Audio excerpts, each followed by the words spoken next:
Hi, I'm Michael Lysinger, and I'm the Artist Liaison for the Santa Fe Desert Chorale. Hello, I'm Bradley Naylor. I am a tenor in the Desert Chorale. And hi, I'm Kathlene Ritch, and I'm a soprano in the Santa Fe Desert Chorale. And we're excited to say that we are officially back this summer. Our summer festival is called Unlikely Partners, and it's going to run between July 18th to August the 6th. The chorale is going to perform 11 times in that festival with 3 distinct programs at the Cathedral Basilica of St. Francis. And all the concerts will be conducted by Joshua Haberman. The first program is going to be called The Jew and the Gentile. And that compares the liturgical works of Claudio Monteverdi and Salomone Rossi. They have very different religious traditions, but shared really similar compositional styles. The next program is called East Meets West, and that's an exploration of composers from the Pacific Rim and Asian American voices. And then finally, our third program is the Roaring Twenties, and it's a cross-sector examination of the genius at work in music, art, and science in the 1920s. Oh, and 3 of those concerts are going to be live streamed. We're so excited about that live streaming option, but we want you to know that those of you who want to attend concerts in person, those tickets are going to go on sale to the general public on June 1st. We're going to have limited audience capacity, so we want to make sure that you get those tickets as soon as they're available. So make sure you visit the Desert Chorale website for those ticketing information. Bradley and Michael and I are here today for a special episode of Chorale Conversations, where we'd like to walk you through our reopening plans this summer, and hopefully provide some detailed information and answer any questions that might be lingering in your mind about how we're going to make this happen. And of course, all the information we'll share today will also be found on our website. Well, to create a safe situation for our audience, we've developed some safety protocols. And those guidelines, of course, differ from state to state. But with continued guidance from the CDC and the leadership of the New Mexico Department of Health, we've been able to assess New Mexico's situation to create a safe reopening.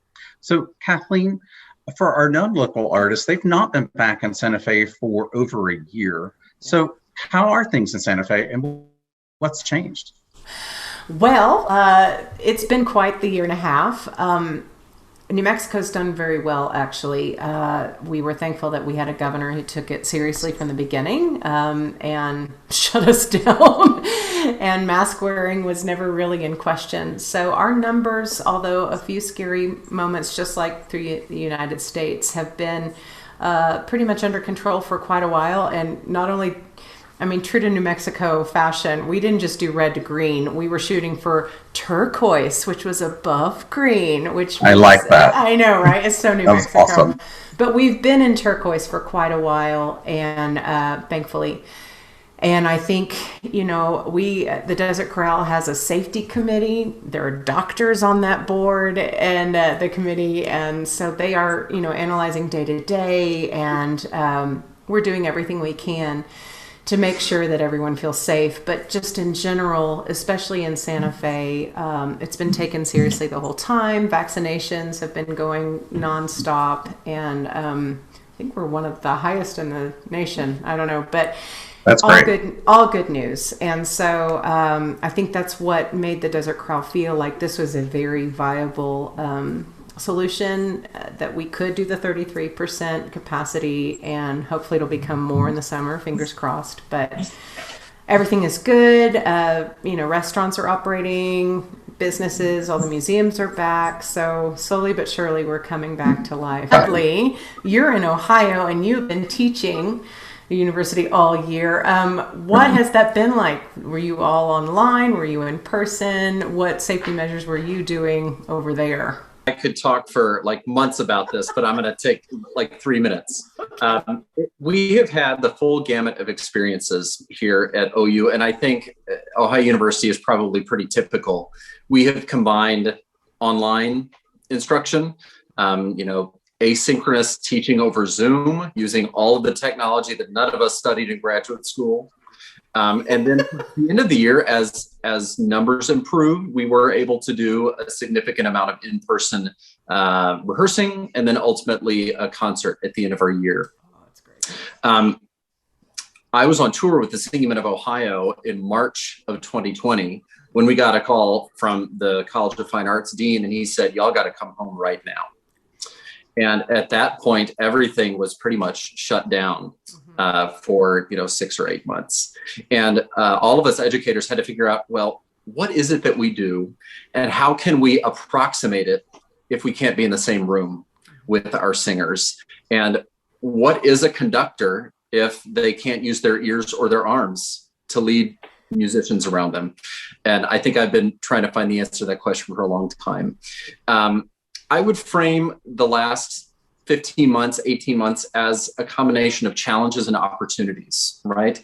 There are obvious challenges to making choral music in these unusual circumstances, but I think it's offered us an opportunity to think about what it is exactly we learn when we make music together. What are we exploring? Are we poets? Are we music theorists? Are we, what are we when we're choral musicians? So I think viewed with that rosy lens, you can see this as a period of opportunities. Kathlene, we've done online rehearsing, and then this last semester, once the weather warmed, we got to come back together and do some in-person rehearsing. And a lot of the ways that we have kept each other safe in the midst of in-person rehearsing will be reflected in the Desert Chorale season.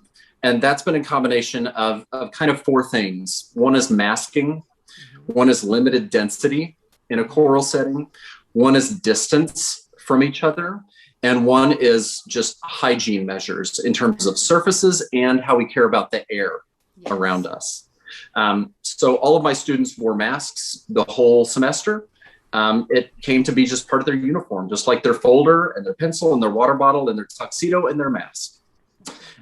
We often had sectional rehearsals. So instead of having the full ensemble meet, we would have just the tenors and basses, or just the sopranos and altos. We, of course, followed the science from the Peabody Institute, from Colorado State University. All these institutions ran studies of what exactly is going on with the potential for virus. We wore masks, and we had half the choir there at a time, and we stood 6 feet apart from each other. And then I think one of the things that we've learned from the science over the course of the pandemic is that the air is the medium through which this virus is most often spread. And so rehearsing outdoors was a big thing for a lot of choirs during this time period. Opening all the windows you could open was a big deal. Making sure that the HVAC system was turning over that air with outside air as often as possible. And so I think it's been a real team lift. I think that choral musicians have talked to people that they never thought that they would talk to in the course of putting on a concert. You don't think about talking to your heating specialist. You don't think about talking about hand sanitizer with your sanitation staff, but it's really taken a whole village to make choral music still vibrant and possible at this time. And Kathlene, you were mentioning how well New Mexico has done. That's one of the reasons that I, as a person not from New Mexico, feel so confident in what the Desert Chorale is going to do this summer. Is, I follow the New York Times, and New Mexico is always in the darkest green because they're doing the best. Turquoise. So I'm optimistic. I'm optimistic that, even with a lot of these safety protocols in place, we're going to have a really successful and really safe season. Kathlene, I kind of work in the college and university context, but you've been working with probably a lot of younger singers. What has it been like in San Diego? Oh my goodness. Well, we were online basically until the first week of April. And then the PED said, you can come back in person, but of course all music making has to take place outside. So lucky to have decent weather, except April and May is our windy season. So that was, 20 mile up to 40 mile per hour winds while you're singing. Made for some interesting rehearsals, holding on to your music and trying to stand upright. But it was just so great to be back in person to sing then. So we had to wait until then. But, everything was online and a lot of solo videos. That was interesting for high schoolers to have to, it's hard enough for us professionals to make a video and hear ourselves in every minute detail crystal clear, and then have these high schoolers be like, oh God, no. So that was a learning experience throughout the year, but we made it through. They did, some Christmas concerts virtually, and then we did have a final choir concert just last week outside, and it was pretty amazing. Wow. But yeah, singing in masks, keeping our distance, making sure the audience was, socially distanced within their family pods, and hand sanitizer everywhere. So it's just the new norm, and I think it'll be that way for a while, and that's probably good just in general. So, yep. But I know that our audiences are curious how it's going to feel entering live performance, sitting with other people. Movie theaters are opening back up, and even I'm just like, oh, what does that mean to go sit and watch a movie? So just coming to a concert, I'm sure, has lots of questions. So this conversation is about providing you watching as much information as we can provide at this point. Like I mentioned earlier, the Chorale will be doing 3 programs and 11 concerts at our festival this summer. All the concerts are going to be at the Cathedral Basilica of St. Francis, and they'll be conducted by Joshua Haberman. So the full roster of 24 singers is back, and we're very excited about that. Of course, our cameo program will have 16, as they usually do, have a smaller roster for that one. We'll have our wonderful pianist Nate Salazar back, joining us for the Roaring Twenties program. A tabla player, Eric Finney, is coming in for our East Meets West program. And the one I'm really excited about is a quartet of instrumentalists for our Jew and Gentile, the Monteverdi and Rossi program. We'll have Maxime Teveno on organ, Stephen Redfield on violin, Lorenzo Colito on violin, and Katie Reitman on cello. So it's going to be a great summer of fabulous music. And for those of you who love our pre-concert lectures, no fear, we will still have those, just in a different format, obviously this summer. All concert talks will be recorded on video by our guest lecturers. We'll have Greg Grabowski, Carrie Ginger, and Robert Keir, and they'll be available to watch online anytime during our festival. Well, Kathlene, I'm so excited to share this music with our audiences, and want to tell you all a little bit more about these programs. For those of you who saw our French Baroque program a couple summers ago, many of the instrumentalists will be familiar from that program, and they're going to join us for this Monteverdi and Rossi program. These are compositions of the Jewish composer Salomone Rossi and his Christian counterpart Claudio Monteverdi. Both were employed at the court in Mantua. Monteverdi and Rossi came from different backgrounds and, of course, had different spiritual traditions that they were speaking to, but they shared a common musical language, and we're so excited to compare and contrast those two unlikely partners in that cameo program. The next program features the Roaring Twenties, and not these Roaring Twenties, though they have been roaring. We're talking about the Roaring 1920s in this case. The Chorale is going to look back 100 years and compare works by classical and popular composers during the 1920s. Representing the classical genre, we're going to look at composers from continental Europe. We're going to sing Lily Boulanger's Hymne au Soleil. We're going to sing Claude Debussy's Salut Printemps. We'll perform excerpts from Francis Poulenc's Sept Chansons and movements from Frank Martin's Mass for Double Choir, which I know is a favorite of many artists in the Desert Chorale. And then we'll contrast those European composers with popular music from America, particularly from the American Songbook, arrangements by Irving Berlin, Cole Porter, George Gershwin, and Jerome Kern. The East Meets West program is one of the ones that I am most excited about. Every year I teach choral literature to unsuspecting undergraduate students. And so I'm always searching for music that's kind of off the beaten path. And I think this will be a real adventure for the artists and for the audience. We're contrasting musical styles by composers representing China, Japan, Korea, and the Philippines. And they're featured on a multicultural program, including new music. That's right. Our composer in residence this year is Rina Ismail. And if you're watching and you took part in our Santa Fe Sings virtual, you actually sang one of Rina's pieces, the Tariquita, which was a lot of fun. So she has been commissioned to write this piece, The Tipping Point. She wrote it for chorus and tabla, and she joined up with text by Amy Ferguson. And just like Michael said at the beginning, we're very excited that we will be able to offer a live stream of each of these programs August 3rd, 4th, and 5th. And more details about that will be available soon, so stay tuned. And so just make sure you keep checking back to our website and all of our social media platforms. They will be updated as soon as we know and we can share with you. Well, you need to know that we took a lot of time with a committee of medical experts, both doctors and neurologists, to design our safety protocols for the safety of our artists and our staff and our patrons this coming summer.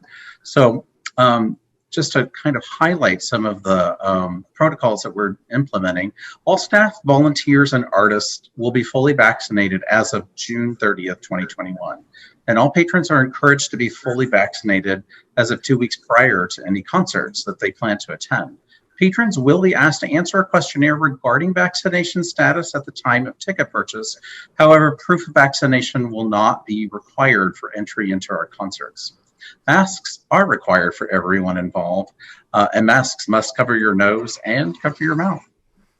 Michael, I've heard that the nose and the mouth are connected. I know that as a singer. That's important information. It's amazing how that works. Some of the other things that we are incorporating are limited audience capacity. And right now, the state of New Mexico has guided us towards 33%.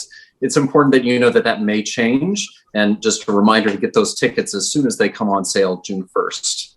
We're also going to seat audiences safely distanced. And currently that means 6 feet separating pods of audience members. Right, and all high-touch areas and shared services will be sanitized prior to the start of our patron seating. And we will have a timed entry and exit implemented, and that's going to prevent crowd formation like at bottlenecks or choke points upon the start and the conclusion of the event. So you'll exit by row or kind of like an airplane. And the bathrooms are going to remain available for use. However, patrons who leave a performance for this or any other reason are not going to be allowed back into the performance space. So, as your mother used to say, before you leave on a trip, make sure you go before the concert. The performances, though, and maybe for this reason, the performances will be 60 minutes in length with no intermission. So you should be able to make it. Josh always tells us to leave them wanting more. So we're going to pack all of our punches into those 60 minutes. Right. Unfortunately, we are not going to be able to hold our traditional meet and greet after the summer festival performances. So we're going to wear our 1,000-watt smiles at you while we perform. And we're looking forward to seeing those 1,000-watt smiles through your eyes back at us. Touchless ticket scanning and program distribution will be implemented. Boy, technology has been such a lifesaver during these times. Patrons are encouraged to have their tickets available from their email, from a screenshot of their email, or to print your tickets at home. Tickets will no longer be physically mailed. Yeah, and speaking of tickets, you can purchase for groups of up to 6 people or patrons per concert. And there will be no at-the-door ticket sales, will call, or merchandise. You'll just have to get your swag online and delivered to your house. And the Desert Chorale will retain records of patron attendance for our contract tracing purposes. And keep in mind that all these protocols, they are subject to change, and they'll be updated frequently as we get updated by the CDC and the New Mexico Department of Health. We all want to thank you so much for your continued support of the Desert Chorale. We have missed so much seeing you at our concerts, and we're looking forward to seeing you in person again very soon. Yes, we certainly do. Look forward to the summer and to the safe performances that we can all take part in. We are ready to sing for you and have you there giving back to us your smiles and attention. We just can't wait. So thank you, and see you very soon. See you in Santa Fe.